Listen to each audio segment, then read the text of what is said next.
இந்த ஸ்டேர்கேஸ் கீழே வந்து மோஸ்ட்டாக பார்த்தீங்கன்னா ஒன்று நம்ம ஓல்டு திங்ஸ் டம்ப் பண்ணுவோம். அடுத்து யூபிஎஸ்ஸு, சிசிடிவி கேமரா அந்த மாதிரி திங்ஸ் வைக்கிறதுக்கு நம்ம ஸ்டோரேஜ் பண்ணுவோம். ஓகேங்களா. அடுத்து பார்த்தீங்கன்னா ஸ்டேர்கேஸ் கீழே வந்து அந்த சிங்க்கு, டைனிங் ஏரியா வந்தால் சிங்க்கு, புக் ஸ்டோரேஜ் அந்த மாதிரி நிறையா ஆப்ஷன்ஸ் நிறையா இருக்குது. நம்ம இங்கே பார்த்தீங்கன்னா மெயின் பர்பஸ் யூபிஎஸ், சிசிடிவி கேமராக்கு வேண்டி இங்கே இன்ஸ்டால் பண்ணியிருக்காங்க. அதுக்கு வேண்டி நம்ம ஏர் வெளியே போகிறதுக்கு வேண்டி வெண்ட்டு கொடுத்துருக்கோம் பாருங்கள். இங்கே வந்து ஓல்டு திங்ஸ் உள்ள வச்சுருக்காங்க.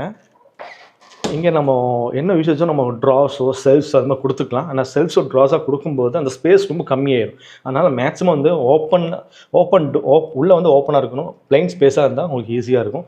வெளியே டோர் மட்டும் கவர் பண்ணால் போதுமானது தான். ஓகேங்களா. பாருங்கள், கம்ப்யூட்டர் யூபிவிசி. சில பேர் நினைப்பா இந்த இடம் வந்து ரேராக யூஸ் பண்ணுவேன், லாஃப்ட் ரேராக யூஸ் பண்ணுவேன், அங்கே வந்து நம்ம விலை கம்மி போய்க்கலாம், ஹாலில் கிச்சனை போட்டு நல்ல குவாலிட்டி போய்க்கலாம்னு சொல்லுவாங்க. அப்படி போயிட வேண்டாம். ஏன்னா அது நல்லாயிருக்கும். நாளாக இது கலர்ஸ் ஃபேட் ஆகும்போது கம்ப்ளீட்டாக மாற்றிட்டே இருக்க வேண்டியதாக இருக்குங்க. ஸோ அதனால் வந்து மோஸ்ட்டாக போகிறது ஒரே குவாலிட்டியாக போங்க. ஒரு 2 கலர் 3 கலர்ஸ் மட்டும் போங்க.